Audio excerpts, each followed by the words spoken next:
Pronto. Aline, mais uma vez, obrigado pela sua ajuda, disponibilidade.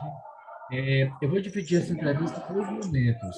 Um momento que eu vou falar um pouquinho sobre a sua trajetória pessoal e profissional, e um segundo momento que eu vou falar um pouquinho sobre questões mais direcionadas à reflexão e a esse processo, como você vê isso na sua própria prática enquanto professor. Então, eu queria que você ficasse extremamente à vontade.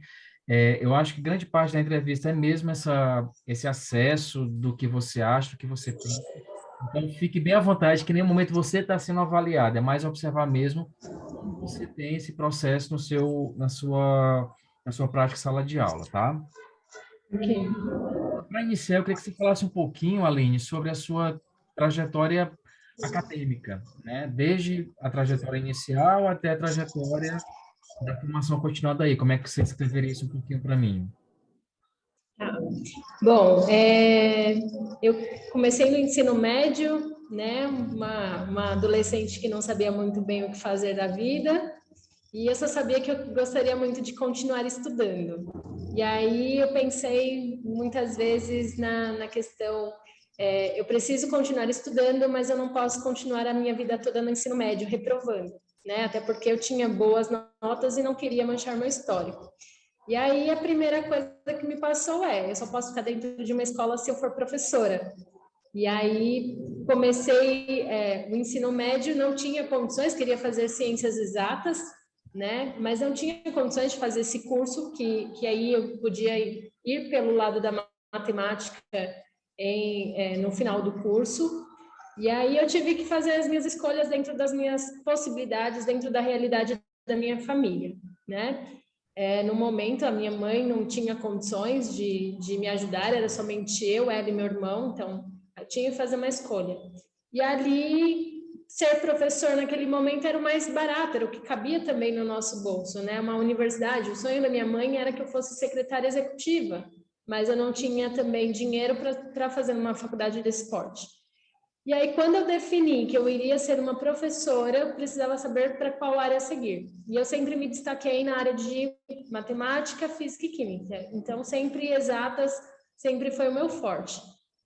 Como eu me destacava um pouquinho mais, né, dentro da realidade, vindo de uma escola pública, onde passei boa parte com uma aprendizagem assim muito defasada, né, sempre tive muita defasagem. Então, era um desafio fazer uma universidade de exatas, onde eu tinha extremamente, né, muita dificuldade.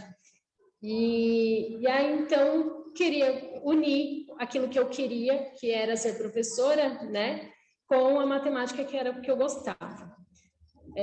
Na faculdade foi muito complicado, porque as defasagens que eu tinha, até você conseguir se encontrar dentro da universidade, dentro daquilo que você gosta, e você começar a observar, olha, me falta isso, me falta aquilo. E aí você se pega mais nas questões, me falta tanta coisa e eu estou aqui. Continuo ou não continuo? E sempre tive na minha mente que eu tinha que ser uma professora onde as minhas dificuldades deveriam ser utilizadas para sanar dúvidas. Então, muito conceito da matemática que eu não vi, eu sempre coloquei à frente. Os meus alunos precisam ver. Então, eu levei isso na faculdade. Todas as minhas dificuldades eu fui usando como um apoio ali. Eu preciso ultrapassar essa dificuldade. Terminei a faculdade, não fui dar aula, porque eu sempre tive problemas com ansiedade. Então, todas as vezes que eu fazia uma prova, um concurso público, eu não era aprovada por conta da minha ansiedade. Eu estava sempre, né, em crise nesses momentos. Entrava ali durante a prova, eu acabava esquecendo tudo. E aí, de início, eu falava assim, como que eu vou ser uma professora se eu não consigo nem passar numa prova de ensino público? Né? Um concurso eu não consigo passar, significa que eu não sei. E aí uma amiga me deu esse empurrão. Não, vamos dar aula de eventual, vamos para uma sala de aula ver o que acontece. Depois que a gente entra na sala de aula, a gente vê. E aí eu iniciei como professora eventual em 2011. Fui professora, entrei como eventual, fiquei acho que 2 semanas e aí já consegui aulas como categoria A. E aí tive já um 6º ano logo de cara e um 1º ano do médio. foi complicado, né? Bastante complicado. Você tem a noção como aluno, mas você não tem o suporte de uma escola, né? Como proceder nas questões burocráticas de preenchimento de papéis, o andamento, né? Que você planeja uma aula assim maravilhosa e quando você vai colocar em prática não é bem aquilo, então você acaba se frustrando. Então tudo isso você vai aprendendo com o tempo, que nem sempre você planeja e você vai conseguir atingir o seu objetivo. E aí assim foi. Fiquei em 2011 com algumas aulas, 2012 também como categoria O. Então pegava um mês de licença de um professor, saía daquela escola e ia para outra. E geralmente as escolas que eu tinha acesso eram sempre escolas de periferia, né? Ou escolas bastante afastadas. Fiquei assim até 2013. 2013 prestei concurso público e fiquei aguardando, né, todo o resultado. Em 2014 fui para a escola particular. Eu iniciei num colégio em São Bernardo. E aí eu vi a outra realidade, né? Como é uma escola particular, como que é o ensino lá, os materiais que são disponíveis, a diferença entre a escola pública e a escola particular. Como é essa diferença, né? O acesso que o aluno, as vivências do aluno também são diferentes, as realidades diferentes. Então, tudo isso foi agregando. E ali eu fui me moldando. Quando eu passei no concurso, em 2014, eu tive que deixar a escola particular para poder ingressar no Estado, porque aí eu levei em consideração a minha estabilidade e não o simples fato de estar numa escola boa e ter todo acesso, né? E também quanto aos meus princípios, que eu sempre quis ser professora de escola pública, poder dar ao aluno da escola pública o que me faltou, né? Então eu sempre trabalhei com esse princípio. O que me faltou, eu não quero que o meu aluno, aquele aluno da escola pública, ele também tem que ter a chance de aprender. Até porque a matemática é o bicho de 7 cabeças, né? Eles sempre consideram como o bicho de 7 cabeças de toda escola. E aí eu vim para a escola que nós estamos, Luiz Washington Vita. Então, desde 2014, me encontro aqui com eles. Fiquei até 2020 na sala de aula com os alunos. Peguei essa pandemia que foi extremamente... Foi novidade, de uma certa forma, porque você tem que estabelecer essa questão da socialização. Como manter o meu aluno com contato ao meu aluno, né? E ainda com alunos novos que não os conhecia. Mas em relação à matemática e às ferramentas tecnológicas, como eu sempre gostei disso tudo, então para mim não tive problemas. Então eu consegui fazer alguns vídeos, colocar no YouTube, consegui continuar com as minhas listas de exercícios. Então a prática continuou da mesma forma. O que eu não consegui era a questão da socialização, fazer com que eles entendessem a importância da minha disciplina. Então, alguns alunos que projetavam na vida deles uma universidade, continuar os estudos após o término, eles ainda que estavam ali sempre comigo. Os demais, não. Então, eles tinham, eu tenho dificuldade, então ali eu não quero continuar. E aí, em 2021, eu vim para a coordenação. Então, agora eu tenho outro lado, agora eu tenho uma outra visão em relação à coordenação pedagógica, né? Então, agora eu estou para apoiar os meus colegas e também fazer formação. De certa forma, agora eu tenho a formação também de professores ali nas minhas mãos. Ótimo. Aline, quando você pensa na sua formação inicial que você fez na faculdade de matemática, né, de licenciatura, se você pudesse me definir se ela era mais focada na teoria ou ela tinha também componentes práticos em termos de sala de aula na sua própria preparação como docente, você acha que havia ligação entre dois aspectos? Como é que você vê essa sua formação inicial quando comparado com a sua própria prática? Olha, eu vejo que foi muita teoria. E talvez por conta da idade, né? Porque eu entrei na faculdade aos 18 anos.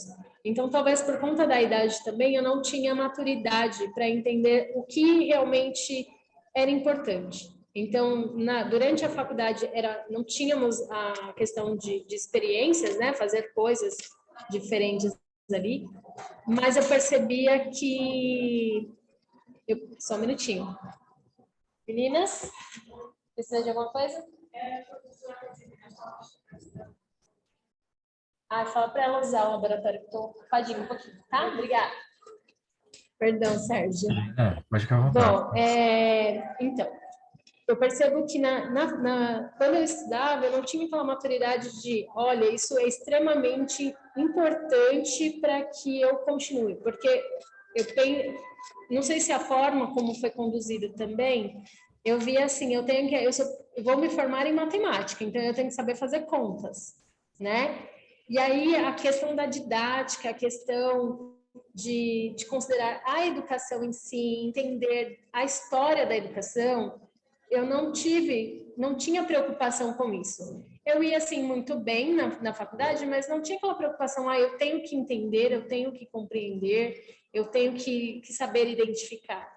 E aí eu me apeguei muito nas minhas dificuldades de matemática, eu tinha que sanar as dificuldades de matemática. Vendo ao decorrer da minha história, eu consegui perceber o quanto me fez falta tudo isso. Eu tinha a ideia de que o meu aluno ele vai fazer exercício, ele vai treinar e ele vai progredir. E eu tinha essa concepção, eu só aprendo matemática se eu exercitar. Ele não precisa também da questão prática. Então, eu evitava, né? Questões de trabalhos, vamos fazer um trabalho interdisciplinar, eu fugia. Vamos fazer um projeto, eu fugia. Porque na minha concepção eu tinha que trabalhar, meu aluno tinha que saber fazer contas, não conseguia associar com o mundo. E assim foi. Só que chegou um determinado momento, eu comecei a perceber que se meu aluno não entender que existe muito mais que isso, ele não vai ter a importância que ele precisa dar para aquela situação. E aí eu consegui, né, depois que eu venho, depois do projeto e depois da coordenação, eu consegui ter esse olhar. O quanto me faltou entender melhor o que é uma didática de sala de aula, gestão de sala de aula, o que é eu estar, quais são os pensadores, identificar os pensadores ali, tanto é que várias vezes dentro do projeto eu falava, Gabriel, me ajuda e me passa uns pensadores que eu vou começar a pesquisar, vou estudar ali. Então, após os anos passando, né, eu consegui entender isso. Então, eu percebi agora na coordenação ainda muito mais, porque como que eu vou auxiliar o meu professor se eu não tenho toda essa bagagem que eu precisava ter? Então, talvez a universidade ali naquele momento ela não me deu isso. Ela não me deu esse olhar do quanto era importante eu entender da questão da educação. Entender quanto a minha disciplina, ok, mas eu não entendi a importância da educação ali. Ótimo. Você vê nesse caso, então, que além dessa sua... Quando você chegou em sala de aula para ministrar aula e ser professora, grande parte desse desenvolvimento foi feito ali durante o processo de ser professora também, né? Isso. Esse aspecto, né? Isso. Foi a prática mesmo que foi me trazendo o que eu precisava. Então, conforme eu tinha um problema, para resolver aquele problema, o que eu vou fazer? Então, ali eu precisava construir. Talvez estivesse ligado, eu não conseguisse verificar tudo aquilo que eu vi na faculdade, né? Eu estava agindo dentro do que eu aprendi, mas eu não tinha essa clareza. E aí, conforme eu fui passando por elas, e aí hoje eu consigo encontrar esse olhar, né? Ver o que eu aprendi na faculdade, o que eu leio agora. Hoje eu faço uma nova faculdade, estou fazendo pedagogia agora, e aí agora eu consigo enxergar que tudo que eu já passei na minha vida, em algum momento já esteve ali, e eu já vi em algum momento, em algum teórico, em alguma leitura que eu fiz ali estava escrito, né? Então hoje eu consigo ter essa percepção que eu não tive na época. Aline, eu vou agora entrar conhecer um pouquinho da sua percepção, da sua trajetória, até da sua trajetória profissional, enquanto professora também, né? Da relação entre teoria e prática que você estabeleceu com a sua própria sala de aula. Eu vou entrar agora no momento da discutir um pouquinho sobre reflexão e sobre o processo reflexivo. Eu queria que você me dissesse o que para você é reflexão e como é que você definiria esse papel da reflexão na sua prática como professora de matemática mesmo, que você atualmente uma professora em sala de aula, né, que já teve uma trajetória aí de 11 anos em sala de aula. Como é que você vê essa questão do que é a reflexão e qual o papel que essa reflexão tem na sua própria prática enquanto professora? Bom, eu coloco assim, eu defino a reflexão, ela é o momento da gente parar e observar onde eu estou, para onde eu estou indo. A primeira coisa, será que eu tenho um objetivo? Eu sempre, até eu entrar como efetiva, né, na sala de aula, eu entrava em sala, então não tinha muito objetivo, porque a cada momento você está num lugar. Então, qual é o objetivo? Só transmitir aquilo que você sabe. Quando eu passei a estar numa escola onde ali eu me fixei, eu começo a entender que qual é o objetivo, o que que eu quero que o meu aluno ele aprenda, o que que eu quero que ele seja, né? E aí a parte de reflexão ela começou a vir quando os resultados começaram a ser ruins, porque como nós temos aí as avaliações externas do Estado, onde a gente é cobrado, e aí eu comecei a me questionar por que que eu faço tanto e o meu aluno ele não está desenvolvendo numa avaliação. Onde eu estou errando? Onde nós estamos errando? Onde a escola como um todo está errando? Ali eu comecei a perceber que eu precisava encontrar meios. Então, ali se deu a parte de reflexão da minha prática e de como eu conduzia tudo aquilo. Então, eu acho que já existia, só não conseguia, né, parar e analisar essa atividade. Ela foi bem feita, tá? Mas e vai dar certo na outra sala? Então, eu não tinha esse hábito. Esse era um hábito que eu tinha, assim, eu faço primeiro, depois eu observo se deu certo ou não. E aí eu percebo que agora, assim, 2020 eu tive 2019, 2020 eu tive esse cuidado, o que que eu quero, qual é o tipo de aluno que eu estou trabalhando, será que vai dar certo? Então já começava a minha reflexão ali, será que isso vai dar certo? Para essa turma está adequado? E aí assim que para aquela turma está para outra, então vai ter que ser de outra forma. Então já começava a fazer os ajustes. Quando acontecia, aí sim, olha, deu certo, mas para tal grupo não deu certo, então eu tenho que mudar minha prática porque eu não estou conseguindo atingir o todo nessa sala.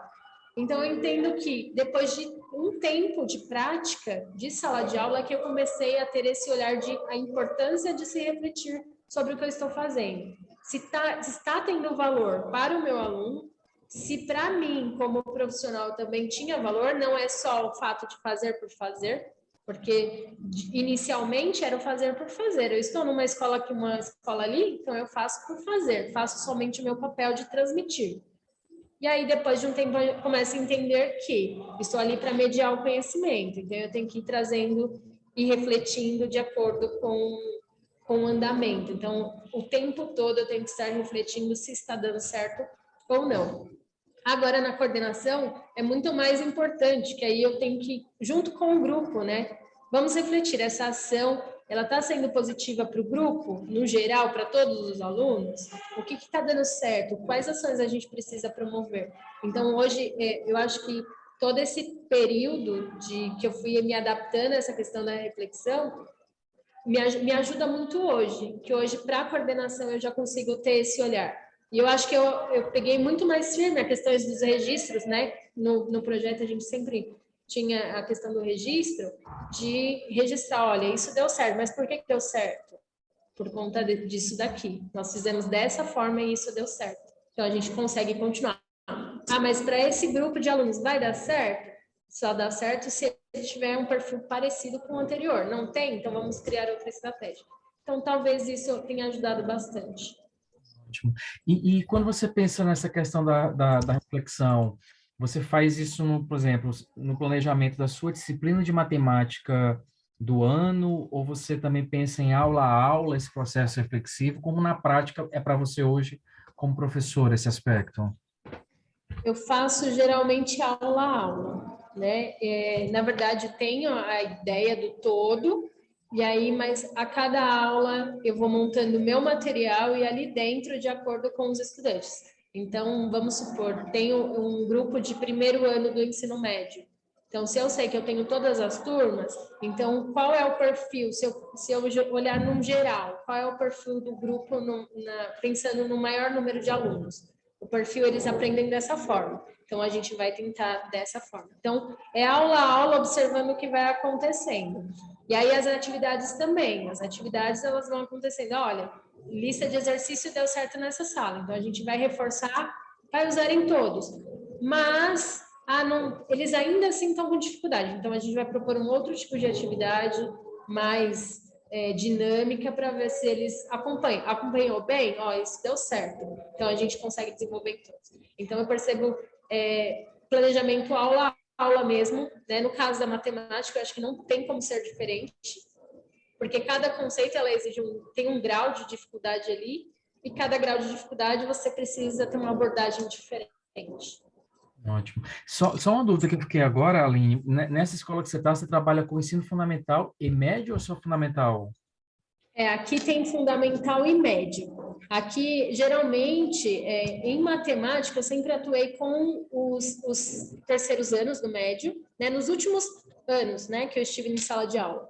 Eu estive com os terceiros anos e nonos.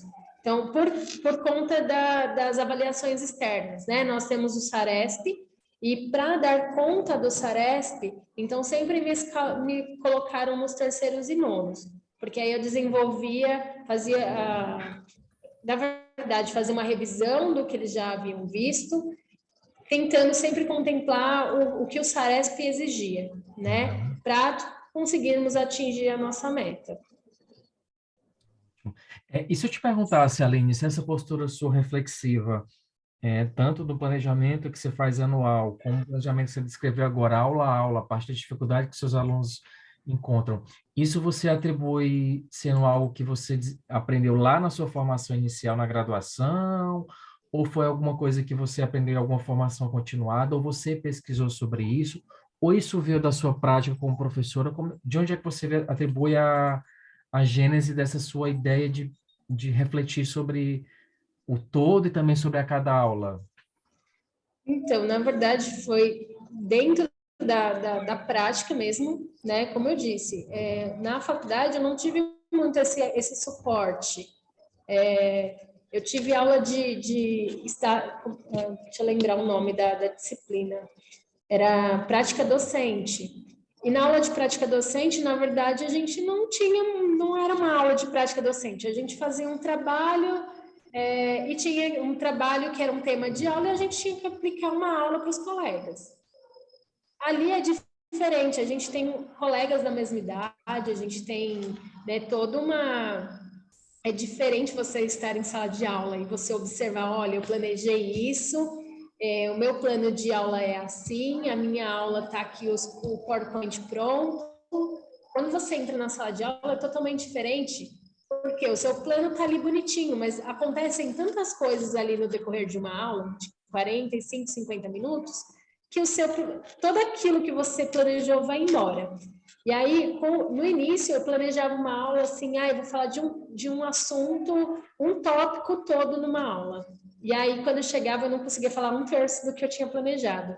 E aí, eu comecei a entender, olha, eu tenho muito conteúdo, eu não consigo por conta das ocorrências da sala de aula, os meus alunos também, eles não conseguem absorver muita coisa.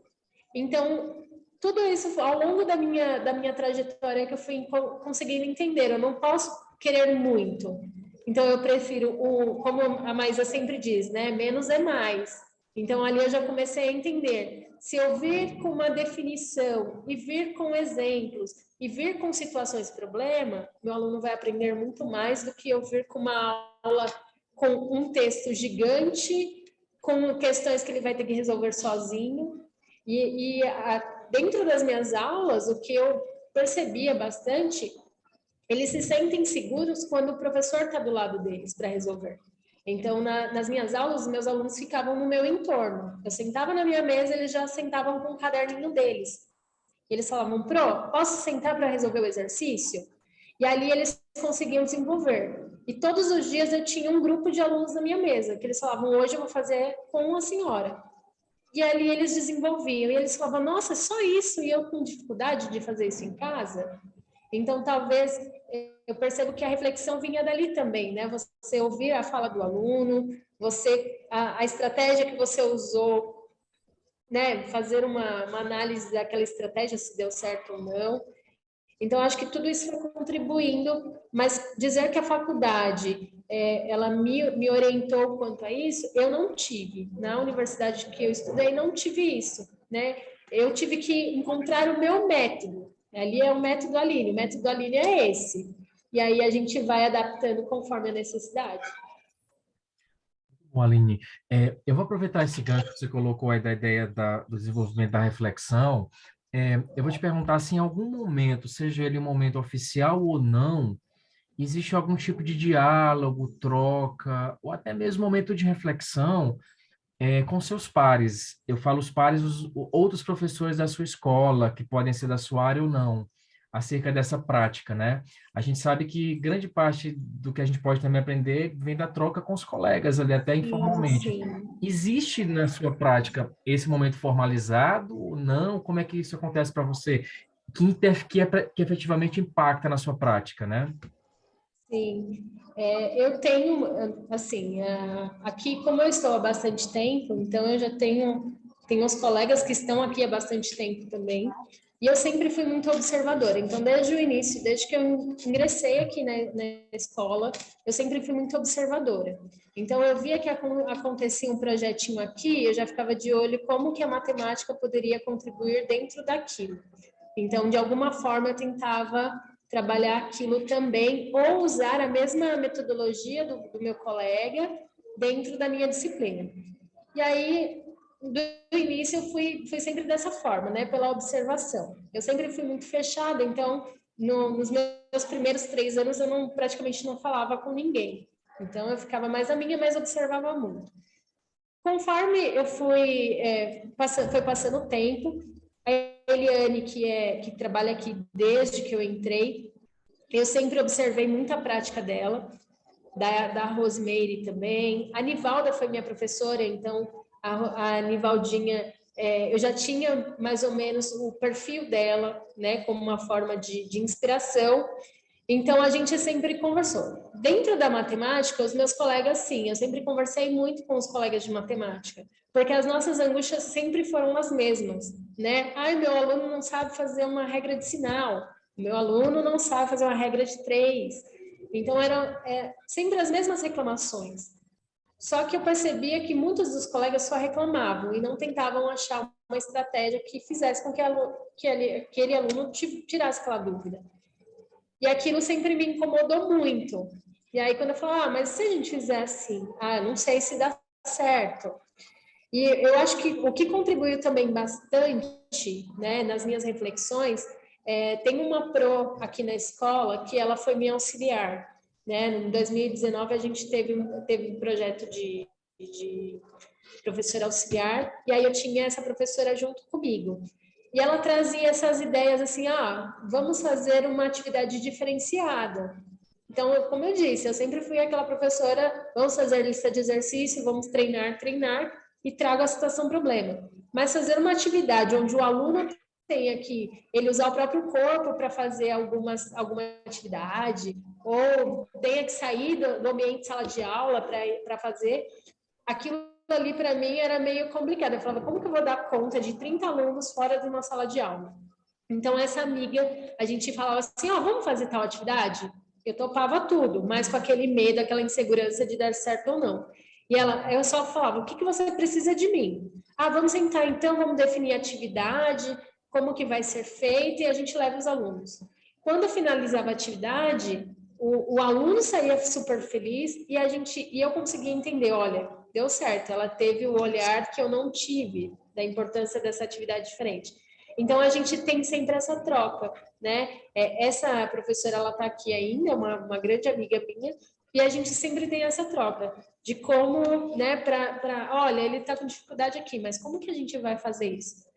E hoje, na coordenação, a gente continua ainda, né? Mesmo eu não sendo do segmento dela, continua ainda esse contato, essas trocas, e eu observo muito. Então, eu sempre falo para gente, quando eu voltar para a sala de aula, pode ter certeza que essas práticas de vocês eu vou roubar todas para mim, porque eu acho muito bacana.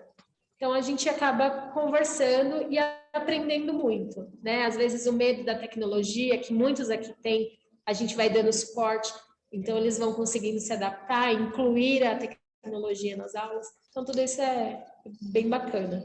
Você falou que tem outros professores até da matemática também, né? Aí na Sim. escola.